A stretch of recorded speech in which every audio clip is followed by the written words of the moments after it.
So today we're making cucumber salad and spilling all the tea on my dating history.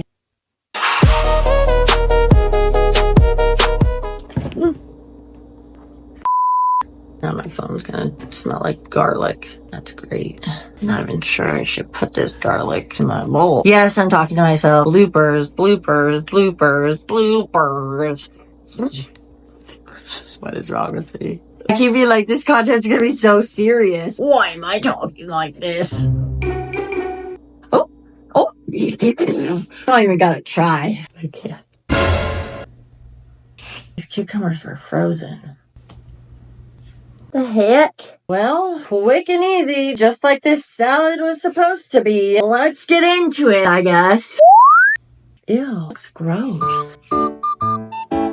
I don't really know what I'm doing. I do know what I'm doing, but not really. This is just kind of what I had. We're winging it here. We're using frozen cucumbers. Sure, it's gonna taste really good. We're gonna break down the good, the bad, and the what the fuck was I thinking moments. So before we get into the real reason why you guys are here, I know, I'm not stupid. The tea. We're gonna talk about the good. There was good, despite everyone's thoughts that I hate men. I keep waving this knife around. I probably shouldn't. I'm not about to sit here and act like my entire past was terrible, because it wasn't. And if it was, I probably wouldn't have stayed as long as I did, right? I value the little things in life. Like, you can remember my coffee order, if you can remember what my favorite drink is when we go out, if you can remember my favorite show or what day of the week it's on, if you can remember those little things, that's what I love the most in relationships. It's not big, elaborate trips, gifts. My love language is acts of service. It could be the tiniest little thing. Give me a little note before you go to work. But we're gonna start off when I got married at 19. He was military. Yes, he was. Shortly after we got together, he went to basic training, and then he did a 16-month tour in Afghanistan. We got pregnant on leave. We were one of those lucky ones. After he got home, we had our first child. I was young, dumb, immature. So was he. Realizing that it just really wasn't gonna work, I got the courage to leave. I mean, after trying to work on things for over a year after he got back, it wasn't gonna work. In the moment, I felt like it was my only option to leave. Looking back now, how many years later, shoulda, woulda, coulda. We both made mistakes afterwards, especially. It took us a few years of highly disliking each other. Now, however many years later, he's literally one of my best friends. We have really good communication skills. We co-parent our child really well. We both back up each other's decisions. He's basically my certified handyman at this point. Sometimes I offer payment. Most of the time I do not. He usually just does it out of the goodness of his heart, because he understands that I am the mother of his child. Sometimes the mother of his child needs help. Just a girl. Just a girl.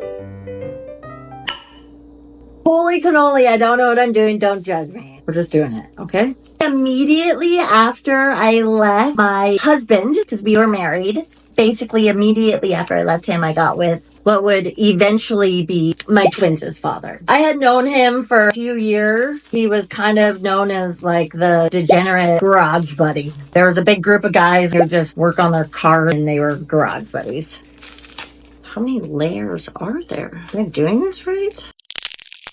Could I just cut it? Oh, we only need one. All this garlic? All this garlic. I don't even know what it's supposed to look like. I'm not good at this game. I understand. I'm not good at this game. The twins' father was definitely a rebound. It was very casual for a very long time. We kind of had a little situation worked out where I had a cute little apartment. I paid for that, and it was pretty cheap. I think my rent was like $850. And he paid for literally everything else. So anytime we would go out and party, go out to dinner, literally do anything, I never spent money other than the bills. He would stay at the house 4 or 5 days a week, not even all the time. I was okay with that back then, because we partied a lot. He probably spent triple that to go to the casino. He would just give me money. I think it worked out in my favor. After my separation with my ex, I literally had no desire to get married or have that kind of title anytime soon. Nope, I was scarred. I was traumatized. As time was going on, our relationship was just kind of going. It was easy and comfortable and safe. It just stayed the same. It was just easy. Just kept going with it. I don't know. I definitely loved him. I'm not sure if I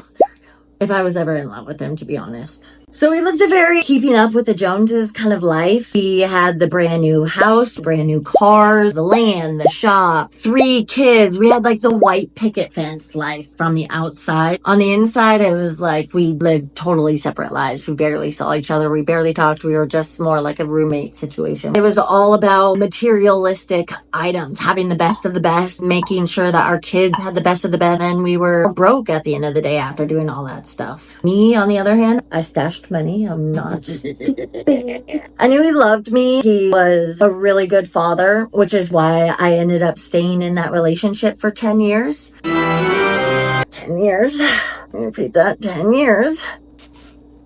It was because it was safe, it was easy, it was comfortable. He was a good dad. Life was super easy. I got to do whatever I wanted. One day, something came over me. I think it was when we were doing the final preparations on our destination wedding. Kind of hit me and was like, I'm gonna be married forever. Legally. What? I couldn't do it anymore and I'm done. I can't do it. I didn't want to go through getting married not knowing what it was like to be in love for the rest of my life. Because I knew I wasn't in love with that man. I was just doing it because it was comfortable, it was easy, it was the next step. We had been together for 10 years, so what else are you supposed to do? You get married. Why not? You already have the house, you already have the kids. Everything's perfect, right? Let's just get married. And then the realization that I would have been stuck there forever with a man that I wasn't in love with. I loved him, yes. I wasn't in love with him. He for me to stay for about a month. I let him do his thing. Realized that basically I was done. I knew I was done. He had no chance. There was nothing that he could do that would change my mind. Mentally, I was already done. I made a plan to leave. I gave him 90 days that I would pay half the mortgage so he could come up with a plan of what he wanted to do. I knew I couldn't stay in the house. Realistically, it was too much financially for me to live comfortably still. He wanted to stay. He could afford to stay. So I gave him 90 days. I'm like, you can either refinance, get a roommate, and let's write out a contract or do something, or put the house on the market and sell it. At the time, it was the height of the market. I really wanted to sell it. We would have doubled. We would have doubled our profit, our investment. We would have doubled our investment. We each would have walked away with $250,000 and been able to start a new life fresh. It was the height of the market. We would have doubled our investment. Like, why? Get it? You want to have a house that you would have stayed in for your family and your kids and stuff. But like, you stopped paying the mortgage and you lost it. Oh, it doesn't make sense. It drives me bonkers. Sorry, get it together. He told me that he was going to be refinancing and he was working on the paperwork and blah, blah, blah. I always kept up on it. He always ignored me. Eventually, a few months later, I got a notification that my credit score dropped 250 points. And I was like, what the? What? He had stopped paying the mortgage payments a long time ago, and the house was going into foreclosure, even though he was telling me that he was making the payments every month. And I gave him my half of the payments for 90 days after I moved out. So it was only a couple months after I got that notification. That was the beginning of my very long and very expensive, very mentally draining, time-consuming court case that lasted for the next 2.5 years. That broke me completely to the freaking depths of hell. I went broke because of it. Some of what I thought were my happiest moments came from the next relationship that I immediately jumped into. If you haven't caught on to the pattern, clearly don't know how to be single. Didn't know how to be single. My next relationship, it was probably the most fun that I had had in years. I had a best friend. I got to experience a lot of things. It was probably because I was drunk half the time. It says you're supposed to use sesame oil, but I literally don't have any kind of oil at my house whatsoever. It's avocado spray. We're just gonna, I don't even really know. I don't know what I'm doing. Sure, why not? A tablespoon of soy sauce. We got our soy sauce.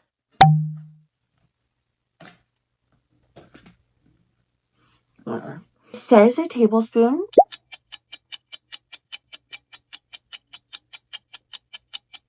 Sure.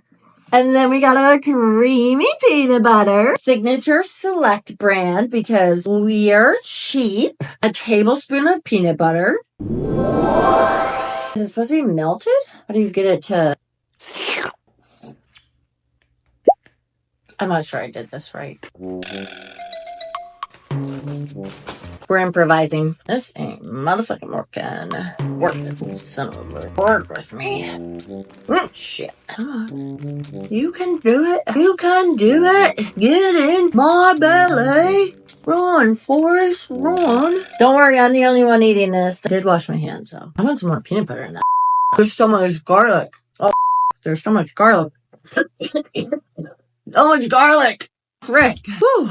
That next relationship was a chaotic, quick whirlwind of a relationship that ended up being with a narcissist, and he love bombed me so hard.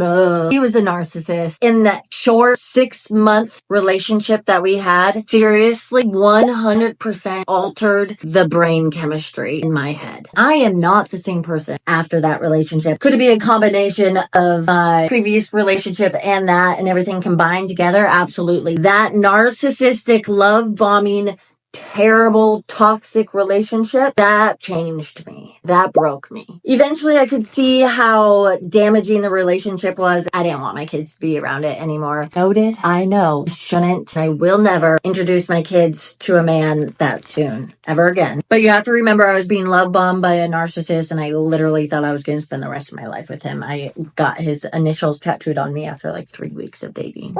I will never make that mistake again. After things got really bad one night, I decided I was going to drop the kids off at my mom's house because I didn't want them to be around the fighting. I decided I was going to pack up my shit, get the heck out of there. It's 1 o'clock in the morning. Some of my girlfriends saw what I was doing. We're on our way. They grabbed a couple of their guy friends, a couple trucks. They headed over to me, helped me pack up all of my shit, loaded to my mom's garage in a couple hours. I could never thank them enough for like getting me out of that toxic situation. Like right then, I was doing it all on my own. Without hesitation, they dropped what they were doing at 1 o'clock in the morning, got people and trucks, and didn't question a thing and just helped me get the out of there. Those are friends. You know who you are, and I love you guys with all my heart. Well, that was the last relationship I was in about 2.5, almost 3 years ago. I have a feeling this is going to be disgusting. If a man ever tells you that he's not ready for a relationship, believe him. Should I just eat it from the bag? All the peanut butter's on the sides, not even on the cucumbers. The next year or so after that relationship, I kind of spent jumping around from situationship to situationship. Some of them lasted a couple months, some of them lasted a couple days, some of them lasted a couple weeks. It was kind of all over the place, to be honest. I didn't want a full commitment to anybody, but I still love hard, and that's a really hard concept for men to understand. I can love you, but not want to be fully committed to you. I don't think people understand that. I'm very upfront about it. The first few of my situationships were from my hometown. I kind of high-key, low-key wanted something else. So I started kind of talking to content creators a little bit. I think I need more soy sauce. I always think they know the game, I know the game, we know how it kind of works, it's easy, we're in the same industry. It never really works out like that.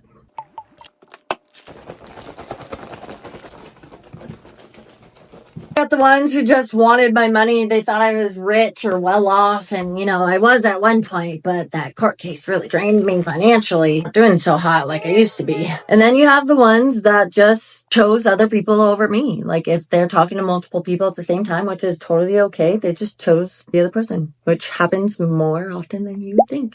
And we have the ones that never actually liked me. They just like to lust over my body. Probably 75% of the male population out there. No one ever likes me for me. They like me for my body. When I'm talking to somebody and like if they ask for a picture or something right away, it's really not a red flag to me because I'm super comfortable with my sexuality. I don't mind. I want to make my partner happy. If that's what you want, then I'll give it to you. But sometimes I forget that I'm not in a relationship. It's a situationship. I'm just talking to this person. I don't need to make them happy all the time. Secretly though, I'm a hopeless romantic. I don't know if I did this wrong or what, but it's not bad. I'm not really tasting a whole lot other than peanut butter, to be fair.